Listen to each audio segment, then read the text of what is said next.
নমস্কার। মালদার একটা খুনের জন্য পুলিশ সুপারকে অপদার্থ বলেছিলেন মুখ্যমন্ত্রী।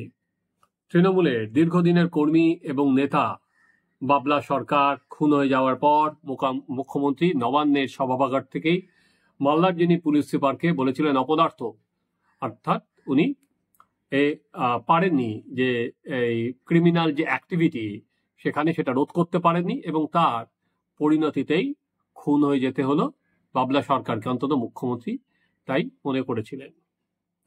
তো তারপর বাবলা সরকার খুনের পর এখনো তদন্ত চলছে, এখনো কিন্তু প্রকৃত খুনি এবং তার মোটিভ জানা যায়নি। যদিও মুখ্যমন্ত্রীর কথা মতো সেই অপদার্থ পুলিশ সুপার মালদাতেই আছেন এবং তার নেতৃত্বেই তদন্ত হচ্ছে। আমি আজকে এই অপদার্থতার মাপকাঠিটা ঠিক কি মুখ্যমন্ত্রীর চোখে, সেই বিষয়টাই তুলতে চাইছি। নিঃসন্দেহে ওখানে তার এক সহকর্মী খুন হয়ে যাওয়ার পুলিশের যে গাফিলতি, পুলিশের যে ইন্টেলিজেন্স গ্যাপ, সেটাকেই মুখ্যমন্ত্রী তুলে ধরেছেন এবং পুলিশ সুপারকে অপদার্থ বলেছেন। আজ আমি যে অপদার্থতার মাপকাঠির প্রশ্ন কেন তুলছি, যে মাপকাঠিতে একটি খুনের জন্য পুলিশ সুপারকে অপদার্থ বলা হয়, সে একই ধরি মাপকাঠি অপদার্থতার, সেটাতে যদি পুলিশ সুপার হন, তাহলে আজকে মিদনাপুরে যে একজন প্রসূতির মৃত্যু হলো এবং আরো 3 জন মৃত্যুর সঙ্গে লড়ছেন, তার দায় কে নেবে? এটাও কি খুন নয়? কারণ একটা ব্ল্যাক লিস্টেড স্যালাইন একজনকে দেয়া হলো, এটাও তো এক প্রকার হত্যাও। তাহলে সেই অপদার্থতা দায়ভার কেন স্বাস্থ্য সচিব নেবেন না? কারণ এই যে ব্ল্যাক লিস্টেড কোম্পানি স্যালাইন, সেটা কেন ব্যবহার করা হলো? কারণ এটা তো ব্ল্যাক লিস্টেড ছিল। আজকে চলুন আমি একটা রিপোর্ট সেটা আজকে পড়ি, যেটা আজকে আনন্দবাজার কাগজে প্রকাশিত হয়েছে। সেটায় বলা হচ্ছে যে এই বিতর্কিত স্যালাইনের নমুনা পাঠানো হলেও তার রিপোর্ট নিয়ে পদক্ষেপে খামতি রয়েছে। স্টেট ড্রাগ কন্ট্রোল রিসার্চ ল্যাবরেটরিতে এখনো স্যালাইনের কয়েকটা নমুনা পড়ে রয়েছে, যার রিপোর্ট আসেনি। যদিও রাজ্যের পরীক্ষাগারে আধিকারিকের দাবি টেকনিশিয়ান কম ছিল। মেদিনীপুরে যে ব্যাচ নাম্বারের যে স্যালাইন 2396 রিঙ্গার্স ল্যাকটেট ব্যবহার করা হয়েছিল, সেটির নমুনা জুনে পাঠানো হয়েছে, সেটার রিপোর্ট এখনো আসেনি। এবার এই যে রিঙ্গার্স ল্যাকটেট, এইটা কিন্তু কর্ণাটকের 4টে জেলায় প্রায় 32,000 রিঙ্গার্স যে ল্যাকটেট সরবরাহ করেছিল পশ্চিমবঙ্গ ফার্মাসিউটিক্যাল।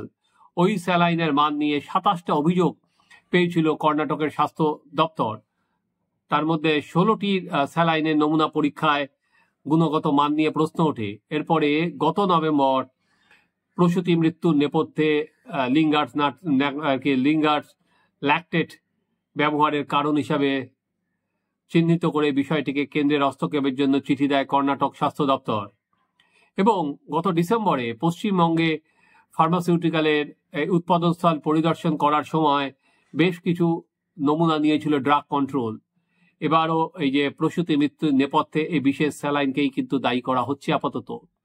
এবং এই যে প্রসূতি মৃত্যু এবং যে এদের বিরুদ্ধে অসঙ্গতি মিলেছিল, সেটা এদের নথিভুক্তের পর্বেও যেই খামতি দেখে পশ্চিমবঙ্গ ফার্মাসিউটিক্যালের সমস্ত কাজকর্ম অবিলম্বে স্থগিত রাখার সুপারিশ করেছিল central drugs standard control organisation এবং রাজ্য ড্রাগ কন্ট্রোল। এর পরেও রাজ্যের তরফে ওই উৎপাদন এবং সরবরাহ বন্ধের নির্দেশ দেওয়া হয়েছিল। তারপরেও এরা ওষুধ কি করে সাপ্লাই দিল? এর দায় কার? একটি ব্ল্যাক লিস্টেড কোম্পানি স্যালাইন দায় কে নেবেন? স্বাস্থ্য সচিবকে কেন এরপরেও কারণ দর্শাতে বলা হবে না? যদি পুলিশ সুপার গাফিলতি হোক, পুলিশ সুপারের বলা যেতে পারে নেটওয়ার্কের জন্য হোক, যদি একজন নেতা খুন হয়ে যান, সেটা যেমন পুলিশ সুপারের গাফিলতি, একইভাবে আজকে একটা ব্ল্যাক লিস্টেড কোম্পানির স্যালাইন দিয়ে একজনকে যদি মেরে দেওয়া হয়, হ্যাঁ মেরেই তো দেওয়া হলো প্রায়, এটা এবং তার দায় কেন স্বাস্থ্য সচিব নেবেন না? স্বাস্থ্য সচিব ওখানে থাকার সময় কি তিনি কিছুই জানতেন না একটা ব্ল্যাকলিস্টেড? যদি তিনি নাই বা জেনে থাকেন তাহলে তাকে ওই পদে রাখাই বা কেন? তাহলে তিনি সেই পদের যোগ্যতা কি তার আছে? এর আগে অভয়ার মৃত্যুর পর আমরা দেখেছিলাম সেই সময় কিন্তু বারবার করে স্বাস্থ্য সচিবকে পদত্যাগের দাবি উঠেছিল। জুনিয়র ডাক্তাররা তুলেছিলেন, সিনিয়র ডাক্তাররা তুলেছিলেন। তাদের একটাই অভিযোগ ছিল যে এই আরজি করের হসপিটালের এই পাহাড় প্রমাণ দুর্নীতি কোথা থেকে নয়, মেডিকেল বর্জ্য থেকে ওষুধ, ওষুধ থেকে মর্গ, জিনিসপত্র কেনা, ওখানে ক্যাফেটেরিয়া বসানো, সবকটাতে যে দুর্নীতি, পাহাড় প্রমাণ দুর্নীতি, সেটা কি স্বাস্থ্য সচিব কিছুই জানতেন না? জানতেন না সেটা তো বলা যাবে না, কারণ প্রতিটা অভিযোগ স্বাস্থ্য সচিব বা স্বাস্থ্য দপ্তরে জমা পড়েছিল। সেটা যেমন মুখ্যমন্ত্রীর দপ্তরেও জমা পড়েছিল, স্বাস্থ্য দপ্তরেও জমা পড়েছিল, ভিজিলেন্স কমিশনেও জমা পড়েছিল। কিন্তু তারপরেও আমরা দেখেছিলাম যে কোনো দুর্নীতি রোধ করা যায়নি, দুর্নীতি চলতেই থেকেছে। সেখানে ওই যে নিম্নমানের ওষুধ দেওয়ার কথাটা আরজি করে বারবার করে উঠে এসেছিল, এবং তখন যেটা আর কি আলোচনায় ছিল যে অভয়াকে এই দুর্নীতিটা কাণ্ড জেনে ফেলেছিলেন, সেটার পর্দাফাশ করতে গিয়ে কি ওনাকে এরকম ভাবে মরতে হলো।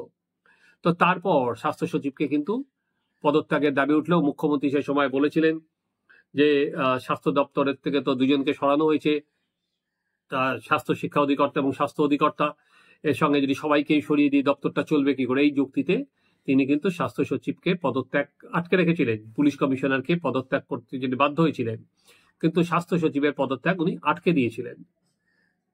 তো এতদিন পর স্বাস্থ্য যেটা দেখা যাচ্ছে যে শুধুমাত্র দুর্নীতি নয়, এই আর কি বলা যেতে পারে 2 নম্বরই ওষুধ, 2 নম্বরই স্যালাইন, সেটাও কিন্তু রমরমিয়ে চলছে। সেই জিনিসটা শুধুমাত্র আরজি কর নয়, আরজি কর থেকে মিদনাপুর হসপিটাল, সেখানেও কিন্তু চলছে। তা স্বাস্থ্য সচিবকে এবারও কিছু জানতেন না যে একটা কালো তালিকাভুক্ত স্যালাইন দিনের পর দিন চলছে, যেটা তাহলে উনি কেন ব্যবস্থা নেননি? উনি যদি ব্যবস্থা যদি নাই জানতেন তাহলে তিনি ওই পদের যোগ্য নয়। আর যদি তিনি জেনেও ব্যবস্থা নেননি তাহলে কি উনি অপদার্থ নন? তাহলে স্বাস্থ্য সচিবকে কেন দায়িত্ব নিতে হবে না?